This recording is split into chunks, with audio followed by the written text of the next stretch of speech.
Hello, hello, hello, and welcome to episode 118 of the Mo Money Podcast. I'm your host, Jessica Morehouse, and welcome back to my listener series. I am so excited to be doing the listener series once again, and if you're new to the show, all the listener series really is a chance to listen from listeners of the show. It's very simple. Basically, I just started getting inundated with awesome emails from listeners of the podcast, sharing their personal finance journeys with me. And I'm like, hey, wouldn't this be cool to share it with you? So I started contacting everyone who's emailed me, seeing if they want to be on the show. And now, bam, we've got the listener series. So I am excited to kick off the listener series with my first guest, Lilian Hurn. She has an amazing personal finance journey that I know you are going to love. But before I get to that interview, here's a few words about this episode's sponsor. Support for this episode comes from Credit Card Genius, the only tool that compares over 50 features of 150 Canadian credit cards, using math-based ratings and rankings that respond to your needs instantly. Now, you can get rewarded faster without all of the headache. Visit creditcardgenius.ca to learn more. Once again, that's creditcardgenius.ca. Thank you, Lilian, for joining me on the show. I'm so glad I have the chance to talk to you for another listener series episode. Thank you, Jessica. I'm so excited to be part of this podcast. Thank you so much for the opportunity.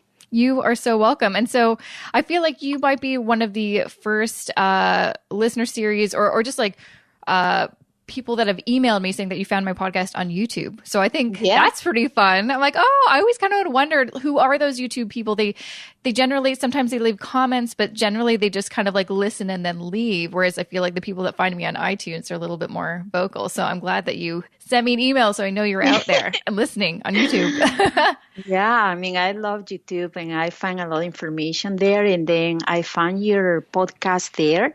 And the reason why I love it is like, people share their personal stories. Mm-hmm. So that's kind of helped me to, I can do this. I should be doing that. Give me some ideas. Totally. And also encourage me to continue to be the way that I am. Right? Absolutely. So I want to dive into your story because you were able to do something I believe a lot of people dream about, myself included, being semi-retired by 40, which sounds like a dream for sure. But you obviously had to work hard, save hard, be very strategic in order to get to where you are now. So where did you start? And I know you have a bit of an accent, and you have, and we'll get into this also, you also have a Spanish language blog yourself, which is amazing. I wish I knew Spanish so I could read it. I feel like I'll just use Google Translator and then see what's going on over there. But I would love to know kind of where you started that helped you get to where you are right now. Yeah, I'm Peruvian, or original from Peru, Lima, the big city. I moved to the United States back in November in 2005. I met my husband working at Microsoft. I was working at Microsoft Peru, and my husband was working on Microsoft in Redmond. Oh. So we have, it's an interesting story. We have. So we worked together for a couple of years, and we established a relationship, and then we got engaged. And at the end of the day, we decided where we were planning to live. So I moved to the U.S. in 2005 in November. I have like a specific time that I could not work because the papers that needs to be happening. But then I find my first job as a contractor in Microsoft. I was working also as contractor in Microsoft Peru. I was not a full-time employee. And then moving here in the U.S., I find a contractor job also with Microsoft for a year. And then after that, they hired me as a full-time employee. And I has been 12 years with Microsoft until December from last year, when I decided to retire from Microsoft and start doing my own a small business. And portion of the majority of my savings was working at Microsoft. My husband and I, we saved pretty much almost 50% of our salary. Wow. He was working at Microsoft also for a little bit, and then moved to another company, consulting company. And his background and my background is IT, so we are very technical people. And so that's how we save most of our money. But also coming in the U.S., sometimes you get so excited. I get so excited. I'm like, oh, here, there are new scenes for the house, new scenes for the bedding. So I started spending money also as I made it also, right? But then one point we say, no, okay, what is our goal? Yeah. Are we going to continue to work forever in these companies until we are 60, 65? No. So we kind of sit together, and it was not an easy conversation for sure. I think having a conversation with your partner, I was more of the saving aspect. My husband was more of the spending, like, there is a thing is, I think you mentioned your podcast, YOLO, you only live once, and so you have to spend. So he was more than that, but we have a series of conversations. We go out for dinner, and I kind of bring the subject a little by a little. I have to try many times, because at the beginning it was more, okay, oh, you're checking what I'm spending, right? So that's I would say, one of the advice for couples to start talking about this subject.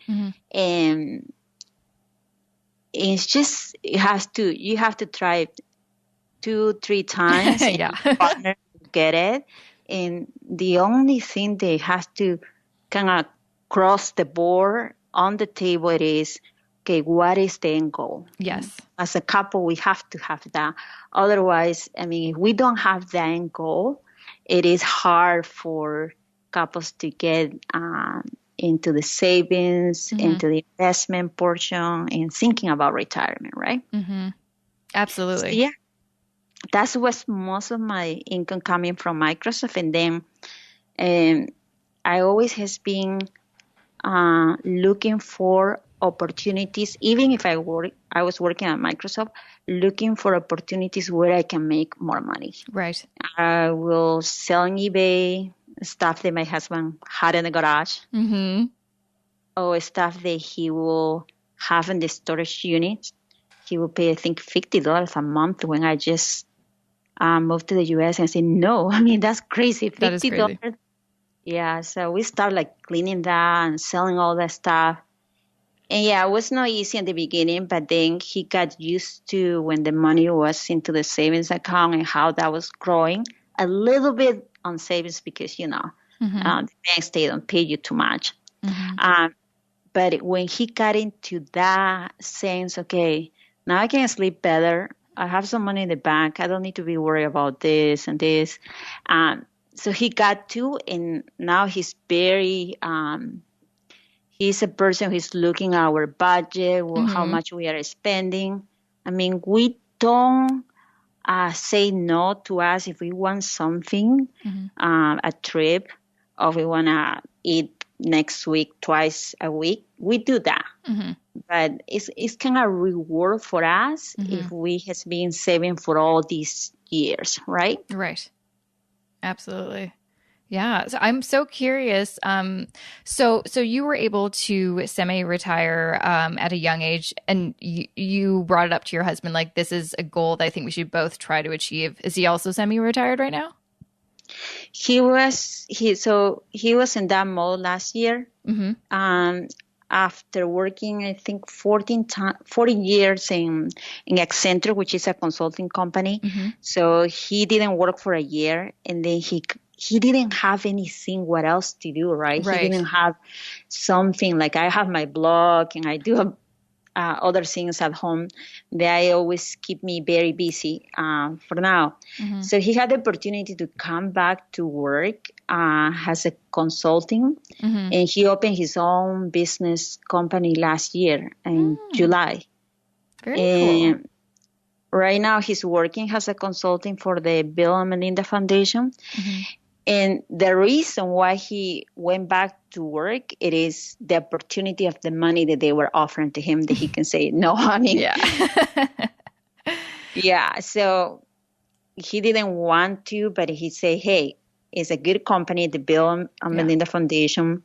The money they're paying me is way higher than I used to work for a company. He said, no, I'm opening my company and going back. And he continued to work until now his contract is going to end in June, and he's going to take another break and decide what he's going to do, right? Wow. But really, right now, with the investments and the money that we have saved, he can be. I mean, he doesn't need to go back to work, basically. And that's kind of like the point of it all. Even though he chose to go back to work, and maybe he'll take a break, maybe he'll go back to work, he has the freedom, the financial freedom that he can make that choice. And I think that's the kind of the important thing to take away is most people don't. Most people have to work. There's no other option because they have debt or they are living paycheck to paycheck. So to get to a place where you have enough money in your investments and your savings that you can decide, if you want to work, where you want to work, and for how long. That's pretty special. Yeah. I think when I finished my relationship with Microsoft last year, this is something that I talked to my boss. And this is a conversation that we have for a year before I do this. Oh, okay. And this is something that I talk to my husband and say, hey, I want to end that relationship in a good terms with Microsoft. And I cannot prepare my bosses in that way. And my performance and my bonus and everything was not impacted. But it's just in the sense of me, like, I need to make sure I don't burn any bridge. Yeah. And because I love the company. I mean, I love the job that I was doing. It's just I end one cycle working for a company and I say, no, I need to do something for myself. Yeah. To start something I think I lost my sense of, okay, waking up in the morning, let's go to, I mean, there were some days that, yes, I mean, I love Microsoft, it's an amazing company, but there were some days, oh no, it's so rainy, I don't want to go to work, but I have to, right? I have to show up. And that sense, okay, someone owns me, and I have to go because otherwise I don't get the paycheck, right? Yeah. So that sense, I didn't like it. And I said, no, this is not for me. So I did it. I'm done. And now. And now you're doing what you want to do. Do you have a sense of, like, do you feel like you will ever go back to kind of a full-time corporate job? Do you think that's kind of in the past? You're just going to do your own business now? I think that's in the past, but I never say no. I mean, as of right now, I'm saying, no, that's the past, and no anymore working as a full-time employee for another company. But I can come back there if there is a possibility to come back for 3 months, 4 months to do a consulting portion in Microsoft, another company. If the opportunity is there and the pay is good, and I will jump in and do that. But for a specific time or period, no, like, I mean, I'm thinking 3 months to 6 months, no more than that. Exactly. So I'd love to talk a little bit more about your blog. When did you start it, and why did you, a couple of things, like, why did you want it to be, Spanish language? Obviously that is your first language, but did you find like there was just like a lack of kind of personal finance and just like helpful information for people that speak Spanish? Yes. And especially so the reason why I opened my blog after the recession in 2008, when the market went down, the house prices, everything was a chaos. Yes. And I started in 2 years after that. So I started my blog in 2010, and I found only a couple of blogs in Spanish that they were talking about the coupons, because I was into the coupons, into the savings, how I save money. Even if I was producing good money, the Microsoft paid me, and my husband was getting a good salary, I always look for things, okay, I can save here, so what I have to pay full price. Yeah.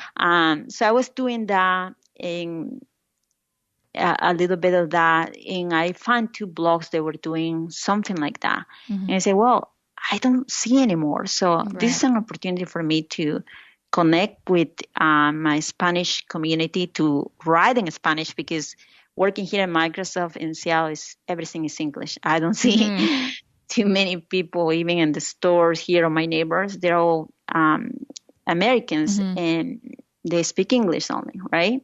So I still had that need, the connect. oh, there is another Latinos here that I can talk, I can connect. So I connect with these two blog ladies that they have their blog and they help me. Oh yeah, you can work for me, like write something for me. So I start working at night with them, a specific blog post that they need. Mm-hmm. And then I start my own blog because they help me. Mm-hmm. And so I started in 2010. And with my work at Microsoft, obviously I cannot give it 100% to the blog. I only blog in the night when I have some time, in Saturday and Sunday. But then since last year, I start on December when I end my relationship with Microsoft and say, no, we need to start doing more work here. Mm-hmm. So I started putting more money into the site, into marketing, and really since I started in 2010, thanks to the community, thanks to the bloggers, they are there to help you. I have many opportunities working with many brands, and I get right now, I'm getting an income from the blog. So nice. As I mentioned, it's just looking different source of income because you don't know where your money is going to come. You can generate this source of income. So that's what was one of my goals. And what is the name of your blog? Because I feel like I do a terrible, like I probably won't pronounce it right. Yeah, so I was looking for a name, and I say, well, super baratísimo or gratis, which is super cheap or free. Okay. So I post things like giveaways. When the brand is launching a new product, they have like samples. And that's my way to catch people's attention. But then I also talk about blog posts, how to pay your credit card, or how to talk to your husband about money, right? All the stuff that I'm going through my life, I put it on my blog, obviously in Spanish. Mm-hmm. So I'm wondering, it seems like you've always, you're, very smart with your money. Has it always been the case? Like, how did you learn to deal with money? Because I feel like a lot of people that especially, are lucky enough to get a really good corporate job that pays well, they usually just blow all of their salary, and they're not like, they probably wouldn't even think to save like 50% of their salary. So how did you figure out how to, maximize the income that you were generating? Yeah, I think that was at the age of 13. I saw my mom when I was growing up in Lima, Peru. She was working until 11 p.m. My dad was working until 11 p.m. And I have my older brother raise us. And there were 4 kids. I mean, my little sister and my older 2 brothers. So we are 4. And I saw that environment. I say, oh no, I'm not having kids because 4 kids is too much to deal with. And also the money was not enough, right? I mean, we have food on the table, we have clothes, no the fancy clothes or the new clothes or the brand name clothes, of course not. So since that age, I said, no, the only way that I'm going to get out or have a better life of with the current situation that we were living there, it is I need to study, I need to start making some money. And I saw my mom, she worked until midnight sometimes with my dad. And my mom will be the person who will be saving all my dad's paycheck. Even if my dad was a little hesitating, like, no, I need it for Friday, right? He will get with friends. But even with that, there will be some arguments about that. But at the end of the day, my mom was like, okay, give me the check. I'm cashing in and I'm saving it. And they got my dad's a teacher and also a mechanic. He worked in the afternoon as a mechanic. So my mom will save that money to buy this big machine, which I don't know how I say in Spanish, in English. It was a big machine, it was $6,000. So they saved $6,000 to get this big thing. They basically put me to a private university in Lima, Peru, where I finished my computer science degree. Oh, wow. Yeah. That's amazing. Yeah. So I guess that kind of hard work ethic and just that, like, frugality that you saw from your mom definitely kind of seeped into your life, which I totally get. I feel like that's kind of like where a lot of people that are good with money at the beginning, it's because their parents kind of showed by example how to handle money. Yeah. And I say, I mean, many people you and I, many people has these kind of situations. Mm-hmm. And I think we should not be ashamed. We should be embracing that, because if I didn't went through that kind of situation with my mom, with 4 kids, with the money was not enough, I would not be here today. Yeah. With the education they have, with the savings they have, and the freedom they have. Mm-hmm. So one thing that I did is after I finished, I always send money to my mom. Mm-hmm. Every month I send them money to my mom for her expenses. Mm-hmm. But in December, when I quit my job on Microsoft, when I end my relationship with Microsoft, I called my mom and my dad and I say, hey guys, thank you so much, because at 40, being semi-retired, this will not be possible without your help and support and education that you guys provide that to me. So they were so happy that we can do that. Aw, that's so nice. No, seriously, because if they didn't pay for this private university, I pay half, but they helped me. Yeah, seriously. In back in Lima, I got a half scholarship, a quarter scholarship between the years. I think was $250 to $400 a month for this private university. Mm-hmm. Wow. And Peru is no, yeah. That's a lot of money. That's there. A lot of money. Back in these years.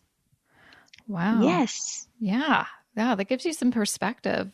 I'm so curious, coming from Peru, now living in the States. Was that a hard transition? I'm always so curious about people who make that big, jump. I always compare, I moved from Vancouver to Toronto, not a big deal, but it was a big deal in my life. So I can't imagine what your move to a completely new country, different language was like. Oh yeah. The English, I knew a little bit of English, but not too much. Mm-hmm. So that was a big change also for my family. Mm-hmm. Right. But I jumped with the 2 feet. I say, okay, my husband and I, we are going to start a relationship. We are going to live together first time.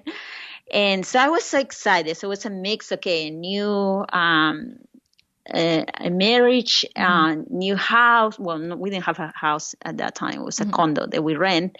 And was the transition of the 3 months they have to wait to work, because I need to have my Social Security ID in order for me to work.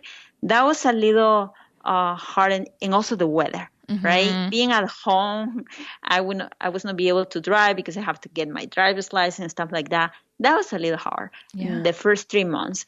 But then after that, I just jumping with the two feet in front, and you adjust. Sometimes we feel like, oh no, it's going to be hard. What is going to happen? Sometimes you just have to do it. And as humans, we adapt to situations, right? To new environments. It's just embracing and go for. Yeah. And just give it time. For me, I found the first year in a new place was really hard, but now I've been here for almost 4 years, and it's you kind of forget about how hard it was at the beginning, because you're oh, it's fine now. Yeah, we adapt. To the weather, to the situations. Yeah.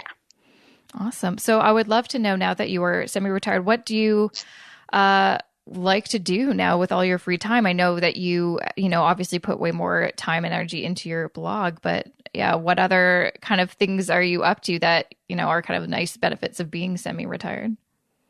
Yeah. So my husband and I always talk to your partner, right? We are we have a goal after he finishes his contract in June. We are going to rent this house. We own a big house here in Seattle.